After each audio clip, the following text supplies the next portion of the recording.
काम करता था। हीरा मोती, बस थोड़ा और जोर लगा। जमीन सख्त है पर हम हार नहीं मानेंगे।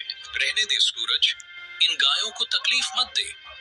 जब आसमान ने ही मुंह मोड़ लिया तो ये जमीन क्या देगी। पिताजी आप छांव में जाकर बैठिए, मैं देख लूंगा।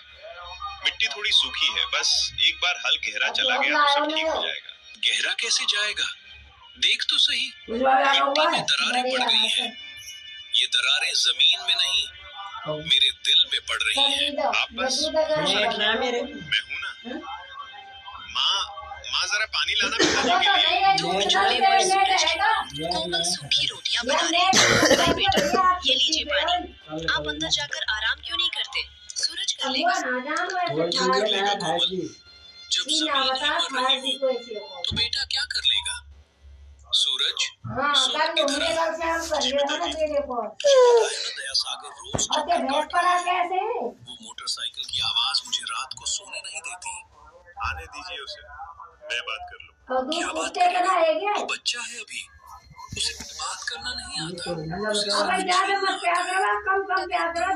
मोटरसाइकिल की आवाज आई और दया सागर की भारी बाइक धूल उड़ाती हुई खेत के किनारे आकर अभी तक हाथ चला रहा है। इस मिट्टी में अब कुछ बचा ही नहीं। बस यूं ही आया था। 1 लाख के कर्ज पर 48,000 तो सिर्फ ब्याज ही बच चुका है और ये हर महीने बढ़ता ही जा रहा है। फसल कटने दीजिए, हम आपका सारा पैसा फसल सूरज, यहाँ तो सूखी घास भी मुश्किल से दिखती है। रामदीन भाई, ये कागज देख रहे हो, इन्हें तो बस नाम बदलना आता है। आप धमकी दे रहे हैं? नहीं बेटा, सलाह दे रहा हूँ। वक्त रहते मान जाओ, इज्जत बच जाएगी, वरना बाजार तो वैसे ही बदनाम है। चलता हूँ रामदीन भाई। दया सागर के जाने के बाद खेत में सन्नाटा छा गया। सूरज की माँ चुपचाप घर की ओर चली गई। सूरज गायों के पास गया और उनके माथे पर हाथ रखा। तुम लोग भी थक गए हो ना? कोई बात नहीं, ये लोग नहीं समझेंगे। तुम लोग तो जानते हो ना कि मैंने कितनी मेहनत की है। तुम लोग तो नहीं छोड़ोगे ना मेरा साथ। बैलों ने अपनी गर्दन हिला दी, जैसे वे सूरज का दर्द समझ रहे हों। लेकिन अगले ही पल एक और बिजली गिरी। रामदीन खेत के बीचों बीच अचानक गिर पड़ा। माँ, जल्दी आओ, पिताजी को क्या हुआ? पिताजी, आंखें खोलिए। रामदीन जी, बेटा, जल्दी डॉक्टर को बुला। गांव के छोटे से अस्पताल में रामदीन को भर्ती किया गया। डॉक्टर ने सूरज को बाहर बुलाया। उसकी आंखों में कोई दिलासा नहीं था। देखो सूरज, मैं साफ बात करूंगा। उम्र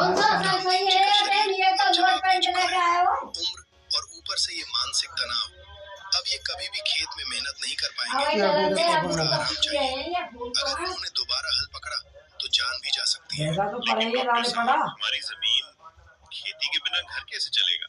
वो मुझे नहीं पता सूरज, लेकिन एक बात पक्की है, अब इस घर की और उस जमीन की पूरी जिम्मेदारी सिर्फ और सिर्फ तुम्हारे कंधों पर है। संभाल सको तो संभाल लो।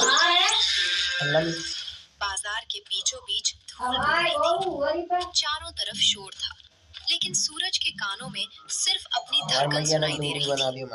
तभी एक भारी आवाज ने उसे पीछे से रोका। अरे सूरज, रुक जरा, इतनी जल्दी कहाँ जा रहा है? चल रहे बस मंडी जा रहा था, पिताजी की दवा लेनी है। दवा तो तेरे बाबू पिछले 3 महीने से ले रहा है सूरज, मगर बीमार तो तेरी जमीन लग रही है। दया सागर ने अपनी जेब से मुट्ठी भर सिक्के निकाले और सूरज के पैरों के पास फेंक दिए। ये रख ले, तेरी जमीन से आजकल अनाज तो निकल नहीं रहा, तो मुझे लगा शायद इन सिक्कों से तेरा घर चल जाए। दया सागर जी, ये सब करने की क्या जरूरत? मैं कल आकर कौन सा कल सूरज? आज से 2 महीने बाद उस जमीन पर तेरा नहीं, दया सागर का नाम होगा। मैं आपके पैसे लौटा दूं, पर आप पैसा तो तू देगा ही, लेकिन पहले अपनी औकात तो देख ले। जा, दवा ले जा अपने बाप के लिए, कहीं ऐसा हो कि जमीन के साथ साथ चिराग भी बुझ जाए। सूरज बिना कुछ बोले वहाँ से चल दिया। लोगों की हंसी उसके पीछे उसे काट रही थी। सूरज जब घर लौटा तो उसके बाजार वाली उस घटना घटना के बाद उसने लोगों की आंखों में देखना छोड़ दिया था।